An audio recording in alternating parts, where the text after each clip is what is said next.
હર હર મહાદેવ। જય શ્રી કૃષ્ણ વાલા ભક્તજનો, આપ સૌને પ્રેમપૂર્વક જય શ્રી કૃષ્ણ। ભક્તજનો, આજે મારી આ એક વાત તમારા અંતર્મનમાં પૂરેપૂરી ઉતારી લેજો।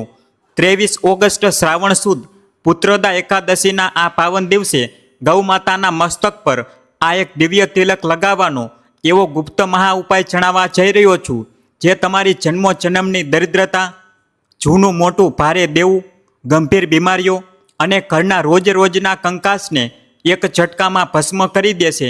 અને ખાસ કરીને મારી એ માતાઓ બહેનો જે વર્ષોથી ખાલી ખોળો લઈને એક નાના બાળકની આશામાં દિવસ રાત તડપી રહી છે, આ શ્રાવણ સુદ એકાદશી તમારી બંધ કિસ્મતનું તાળું ખોલવા આવી રહી છે। પણ યાદ રાખજો, એકાદશી પર તિલક લગાવતી વખતે અને ગૌગ્રાસ આપતી વખતે કરવામાં આવેલી એક નાની સરખી ભૂલ પણ આખા ઉપાયને નિષ્ફળ કરી દે છે। આજે હું તમને એ વર્જિત ભૂલો પ્રત્યે પણ સાવધાન કરીશ અને તેની સાથે જ આજે તમને જાણવા મળશે ગૌ માતાને તે એક દિવ્ય વસ્તુ ખવડાવવાનું એવું ગુપ્ત વિધાન જે આજ સુધી ન કોઈએ તમને જણાવ્યું હશે, ન ક્યારે તમે કર્યું હશે। હું પૂરા વિશ્વાસ અને શાસ્ત્ર પ્રમાણ સાથે કહું છું કે આ પાવન પ્રસંગને અંત સુધી સાંભળ્યા પછી તમારે કોઈ બીજી કથા સાંભળવાની રત્તી ભાર પણ જરૂર નહીં પડે, કારણ કે આજે તમને આ એક જ કથામાં બ્રહ્મ મુહૂર્તથી લઈને રાત્રિ દીપદાન સુધીનો ચોક્કસ સમય, દુર્લભ મુહૂર્ત અને સૌથી અચૂક પૂજાવિધિ મળવાની છે। જો તમે આ શ્રાવણ સુદ એકાદશીને સાચા સમયે અને સાચી વિધિથી આ સેવા કરી લીધી તો તમારા આખા જીવનનું સંચિત પુણ્ય એક જ દિવસમાં જાગી ઉઠશે। તો આવો, પોતાના ભાવને શુદ્ધ કરીને આ વિડીયોને એક લાઈક કરી દો અને કોમેન્ટ બોક્સમાં પૂરી શ્રદ્ધાથી હર હર મહાદેવ લખી દો।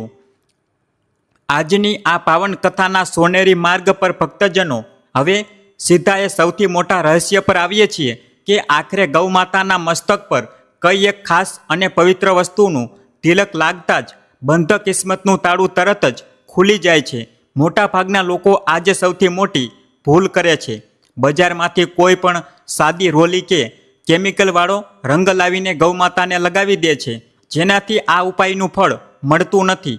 શાસ્ત્રોમાં ખૂબ સ્પષ્ટ લખ્યું છે કે ગૌ માતાના બંને શિંગડાની બરાબર વચ્ચે સ્વયં દેવાધિદેવ મહાદેવ અને મા પાર્વતીનો વાસ હોય છે અને તેમના લલાટ પર સાક્ષાત ભગવાન વિષ્ણુ અને સંતાનકારક દેવગુરુ બૃહસ્પતિ બિરાજે છે।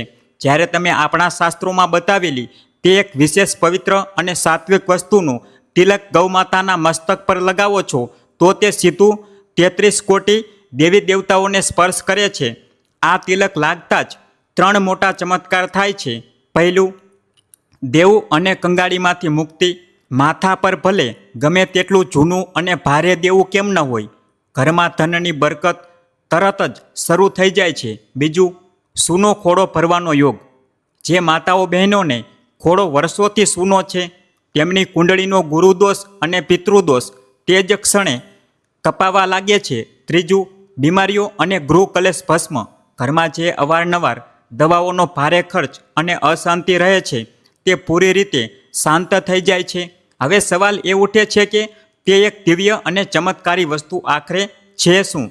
અને 23 ઓગસ્ટે ક્યાં ચોક્કસ અને શુભ મુહૂર્તમાં આ તિલક ગૌ માતાને લગાવવાનું છે? ગૌ સેવાના પુણ્યના ભાગીદાર સનાતની ભાઈ બહેનો અને આદરણીય વડીલો, હવે પોતાની પૂરી એકાગ્રતા સાથે સાંભળો। 23 ઓગસ્ટ શ્રાવણ સુદ પુત્રદા એકાદશીના એ સૌથી સિદ્ધ મુહૂર્ત, જ્યારે ગૌ માતાના મસ્તક પર તિલક લગાવવાનો પ્રભાવ 1000 ગણો વધુ ફળદાયી હોય છે।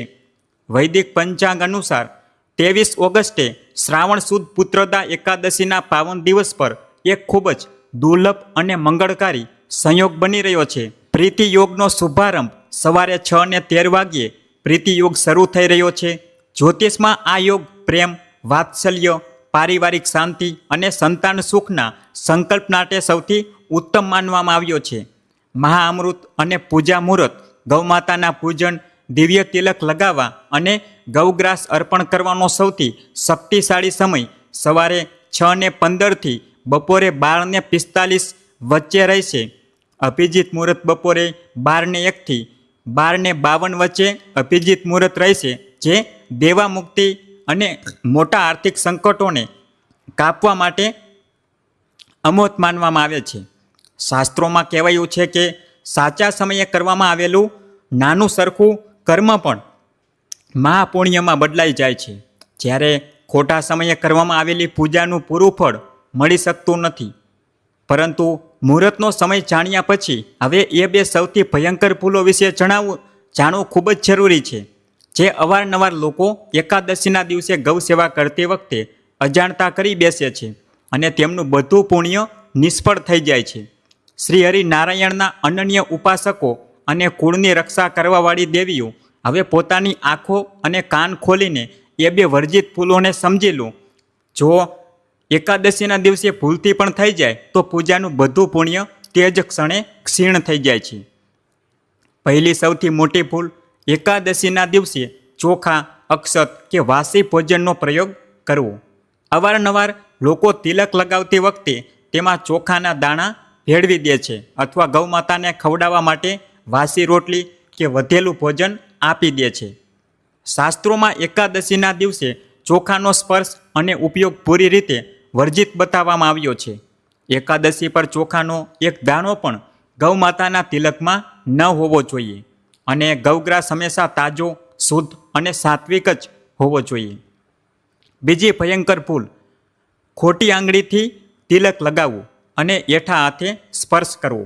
ઘણા લોકો ઉતાવળમાં તર્જની આંગળી એટલે કે અંગૂઠા પાસેની પહેલી આંગળીથી ગૌમાતાના કપાળ પર તિલક લગાવી દે છે. શાસ્ત્રો અનુસાર તર્જની આંગળીથી માત્ર પિતૃઓ કે તંત્ર ક્રિયાઓમાં જ કરવામાં આવે છે. દેવતાઓને અને ગૌમાતાને તર્જની આંગળીથી તિલક લગાવવું ઘોર અપરાધ માનવામાં આવ્યો છે. આની સાથે જ હાથ ધોયા વગર કે અશુદ્ધ વસ્ત્રોમાં ગૌમાતાના શિંગડા અને લલાટને સ્પર્શ કરવાથી ભારે દોષ લાગે છે. આ બંને ભૂલોથી બચતા હવે જાણો એ સૌથી મુખ્ય રહસ્ય કે આખરે એ દિવ્ય તિલક સામગ્રી કઈ રીતે તૈયાર કરવાની છે અને તેમાં કઈ 3 પવિત્ર વસ્તુઓ ભેળવવાની છે. સાચા સનાતન માર્ગ પર ચાલવાવાળા સ્વજનો અને પૂજનીય માતાઓ બહેનો, હવે ખૂબ ધ્યાનથી સાંભળો કે 23 ઓગસ્ટ શ્રાવણ સુદ પુત્રોદા એકાદશીના દિવસે ગૌ માતાના મસ્તક પર લગાવવા માટે એ દિવ્ય તિલક કઈ રીતે તૈયાર કરવાનું છે. બજારનો કોઈ પણ કેમિકલવાળો રંગ કે સામાન્ય સિંદૂર વાપરવાને બદલે તમારે પોતાના ઘરના પૂજા સ્થાન પર બેસીને 3 અત્યંત પવિત્ર અને કુદરતી વસ્તુઓનું મિશ્રણ તૈયાર કરવાનું છે. પહેલી વસ્તુ શુદ્ધ પીળું ચંદન અથવા અષ્ટગંધ. આ ભગવાન વિષ્ણુ અને દેવગુરુ બૃહસ્પતિનું સાક્ષાત પ્રતીક છે, જે કુંડળીમાંથી ગુરુદોષ મિટાવીને સંતાન અને માન સન્માનનો યોગ બનાવે છે. બીજી વસ્તુ શુદ્ધ ગાંઠિયા પીસેલી હળદર. હળદરને સનાતન ધર્મમાં મા લક્ષ્મી અને સર્વ વિઘ્નહર્તા ગણેશજીનું સ્વરૂપ માનવામાં આવ્યું છે, જે ઘરમાંથી કંગાળી અને ભારે દેવાને કાપે છે. ત્રીજી અને ગુપ્ત વસ્તુ ગાયનું શુદ્ધ કાચું દૂધ અથવા પવિત્ર ગંગાજળ. જો શક્ય હોય તો 1 ચપટી કેસર. આ ત્રણેયને એક ચાંદી, પિત્તળ કે માટીની નાની વાટકીમાં ભેળવીને એક ઘટ સુગંધિત લેપ તૈયાર કરી લો. યાદ રહે, આ તિલકમાં ચોખાનો એક પણ દાણો ભેળવવાનો નથી. જ્યારે આ દિવ્ય લેપ તૈયાર થઈ જાય તો તેને પોતાના ઘરના મંદિરમાં ભગવાન શ્રી હરિવિષ્ણુ અને મહાદેવ સમક્ષ રાખીને 11 વાર ઓમ નમો ભગવતે વાસુદેવાય નમઃ બોલીને અભિમંત્રિત કરી લો. હવે આ તિલક કોઈ સામાન્ય તિલક નથી, પરંતુ 33 કોટી દેવતાઓની શક્તિથી સિદ્ધ થઈ ચૂક્યું છે. પરંતુ તેને ગૌમાતાના મસ્તક પર કઈ સાચી આંગળીથી, કઈ ગુપ્ત દિશા તરફ મોઢું રાખીને અને ક્યાં ચમત્કારી મંત્ર સાથે લગાવવાનું છે. હવે પોતાની પૂરી ચેતનાને એકાગ્ર કરીને સાંભળો. 23 ઓગસ્ટ શ્રાવણ સુદ પુત્રોદા એકાદશીના અમૃતકાળમાં જ્યારે તમે તૈયાર કરેલું દિવ્ય તિલક લઈને ગૌમાતાની સમીપ પહોંચો ત્યારે તેને લગાવવાની સાચી શાસ્ત્રીય વિધિ શું છે? દિશાનો વિશેષ નિયમ. સૌથી પહેલાં ધ્યાન રાખો કે ગૌમાતાનું મુખ પૂર્વ કે ઉત્તર દિશા તરફ હોય અને તમે પોતે પૂર્વ દિશા તરફ મુખ રાખીને ઊભા રહો.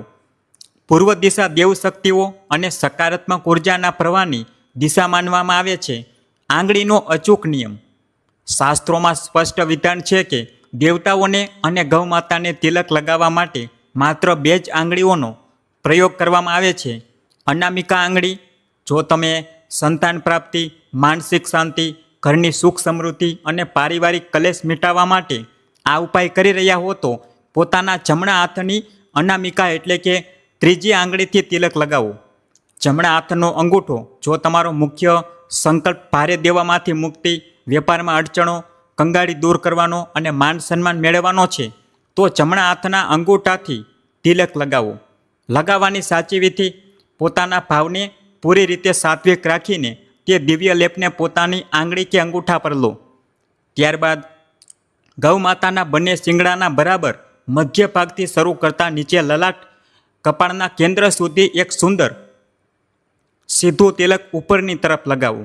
ઉપરની તરફ લગાવવામાં આવેલું તિલક તમારી ઉન્નતિ, ભાગ્યના ઉદય અને કુળની વૃદ્ધિનું પ્રતીક હોય છે. પરંતુ જેવી જ તમારી આંગળી ગૌમાતાના મસ્તકને સ્પર્શ કરે તે જ એક સેકન્ડમાં તમારા મુખમાંથી કયો ગુપ્ત શબ્દ, કામધેનુ મનોકામના મંત્ર નીકળવો જોઈએ જે તમારી અરજીને સીધી ભગવાનના દરબારમાં સ્વીકાર કરાવી દે. પરમપિતા પરમેશ્વરના કૃપા માત્ર ભક્તો અને મમતામયી બહેનો, હવે પોતાના હૃદયના દ્વાર ખોલીને એ પરમ ગોપનીય મંત્રને સાંભળો જે ગૌમાતાના મસ્તક પર તિલક લગાવતી વખતે મનોમન બોલવો અનિવાર્ય છે.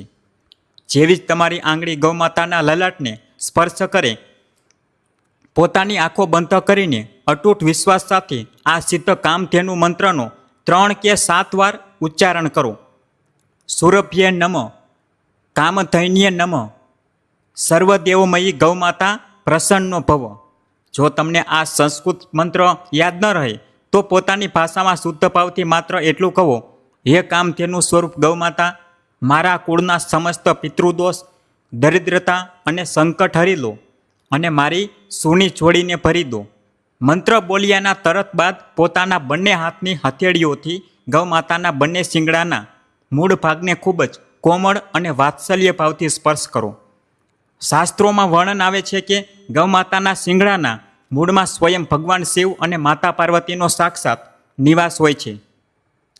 જ્યારે એક ભક્ત સાચા શ્રદ્ધાથી તેમના શિંગડાની મધ્યમાં પોતાના હાથ ફેરવે છે તો તેના હાથની રેખાઓમાં છુપાયેલા દુર્ભાગ્ય, અકાળ મૃત્યુના યોગ અને ભારેમાં ભારે ગ્રહદોષ તેજ પડે શાંત થઈ જાય છે.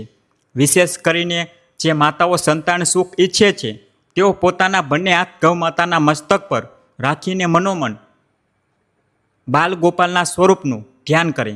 મસ્તક પર આ દિવ્ય તિલક લાગી ગયું અને મંત્રનો સંકલ્પ પૂરો થઈ ગયો. ભક્તિના પાવન પથ પર ચલવાવાળા સુગ્ન જનો અને શીલવાન માતાઓ બહેનો, હવે તે સૌથી અલૌકિક ગૌગ્રાસનું રહસ્ય જાણો જેને 23 ઓગસ્ટ શ્રાવણ સુદ પુત્રદા એકાદશીના દિવસે ગૌમાતાને ખવડાતા જ સાક્ષાત નારાયણના આશીર્વાદ પ્રાપ્ત થાય છે. શાસ્ત્રોમાં એકાદશીના દિવસે ગૌમાતાને ખવડાવવા માટે એક વિશેષ અને સાત્વિક ભોગ તૈયાર કરવાનું વિધાન છે. દિવ્ય ગૌગ્રાસની સામગ્રી: શુદ્ધ ઘઉંના લોટનો તાજો મીઠા વગરનો લુઓ કે મીઠી રોટલી, તેના પર થોડુંક શુદ્ધ દેશી ગાયનું ઘી, એક નાનો ટુકડો શુદ્ધ દેશી ગોળ અને થોડીક પલાળેલી ચણાની દાળ. સંતાન અને આરોગ્યનું વિશેષ તત્વ: જો તમે સંતાન પ્રાપ્તિ કે ઘરની અસાધ્ય બીમારીઓને દૂર કરવાની પ્રાર્થના કરી રહ્યા હો તો આ ગૌગ્રાસની ઉપર એક તાજું તુલસી પત્ર અને થોડુંક લીલું દૂર્વા ઘાસ અવશ્ય રાખો. યાદ રહે, તુલસી પત્ર એકાદશીના એક દિવસ પહેલાં જ તોડીને રાખી લેવું. ખવડાવવાની ગુપ્ત વિધિ: આ ગૌગ્રાસને પોતાના બંને હાથની અંજલિ એટલે કે હથેળીઓને જોડીને તેમાં રાખીને ગૌમાતાને અર્પણ કરો. હવે આપણે પહોંચી ચૂક્યા છીએ આ પાવન શ્રાવણ સુદ પુત્રદા એકાદશીના સૌથી અંતિમ અને ફળદાયી ચરણ પર. સંધ્યાકાળનું ગોધૂલી દીપદાન અને મહાસમાપન. ગોધૂલી વેળા અને 3 પરિક્રમાનો નિયમ: 23 ઓગસ્ટની સાંજે જ્યારે સૂર્યદેવ અસ્તાચળ તરફ હોય ત્યારે જો શક્ય હોય તો ગૌમાતાની 3 વાર ઘડિયાળના કાંટાની દિશામાં પરિક્રમા કરો. પરિક્રમા કરતી વખતે મનોમન કહો: યાની કાની ચ પાપાની જન્માંતર કૃતાની ચ તાની સર્વાણી નશ્યંતુ પ્રદક્ષિણ પદે પદે. આનો અર્થ છે કે મારા જન્મ જન્માંતરના સમસ્ત પાપ આ પરિક્રમાના પ્રત્યેક ડગલા સાથે નષ્ટ થઈ જાય. મુખ્ય દ્વાર પર ચોમુખી દીપદાન, ત્યારબાદ પોતાના ઘરના મુખ્ય દ્વાર પર આવો. માટી કે લોટનો એક શુદ્ધ ચોમુખી 4 વાટવાળો દીવો તૈયાર કરો. તેમાં શુદ્ધ તેલનું તેલ કે ગાયનું ઘી નાખો અને એક ચપટી પીસેલી હળદર નાખી દો. સાંજના સમયે આ દીવાને પોતાના ઘરના મુખ્ય દ્વારની જમણી દિશામાં પ્રજ્વલિત કરી દો. આ ચોમુખી દીવો તમારા ઘરમાં માતા મહાલક્ષ્મીનો સ્થાયી વાસ, સંતાનનું દીર્ઘાયુ જીવન અને ઘરમાંથી નકારાત્મક ઉર્જા તેમજ પિતૃદોષના સંપૂર્ણ નાશનો માર્ગ પ્રશસ્ત કરે છે. ભાવુક ક્ષમા પ્રાર્થના. દીવો પ્રગટાવ્યા પછી બંને હાથ જોડીને નતમસ્તક થઈને ભગવાન શ્રી હરિવિષ્ણુ મહાદેવ અને સાક્ષાત કામધેનુ ગૌ માતાને પ્રાર્થના કરો. હે દીનાનાથ, અજાણતા મારાથી જે પણ ભૂલચૂક કે અપરાધ થયો હોય તેને ક્ષમા કરજો. મારી જોડીમાં સુખ, શાંતિ, સમૃદ્ધિ અને કુળની વૃદ્ધિનું વરદાન આપજો. ભક્તજનો, જે પણ મનુષ્ય સાચા ભાવ, પૂર્ણ નિયમ અને અતૂટ વિશ્વાસ સાથે 23 ઓગસ્ટ શ્રાવણ સુદ એકાદશીને આયક તિલક અને ગૌ સેવાનું વિધાન કરી લેશે, તેનું જીવન ધન્ય થઈ જશે અને તેના ઘરનો કોઈ પણ સદસ્ય ક્યારેય ખાલી હાથ નહીં રહે. જો તમને આજની આ પાવન કથા અને ગુપ્ત ઉપાય હૃદયથી સાચા લાગ્યા હોય તો આ વિડીયોને પોતાના તમામ પ્રિયજનો, માતાઓ અને બહેનો સાથે અવશ્ય શેર કરો, જેથી તેઓ પણ આ મહાપુણ્યના ભાગીદાર બની શકે. કોમેન્ટ બોક્સમાં પૂરા ભક્તિભાવથી એકવાર ફરી લખી દો, હર હર મહાદેવ. ભક્તજનો, હવે અમે તમારા બધા પાસેથી લઈએ છીએ રજા. આગલા વિડીયોમાં ફરી મળીશું એક નવી જાણકારી સાથે. ત્યાં સુધી પ્રેમથી બોલો, હર હર મહાદેવ. જય શ્રી કૃષ્ણ.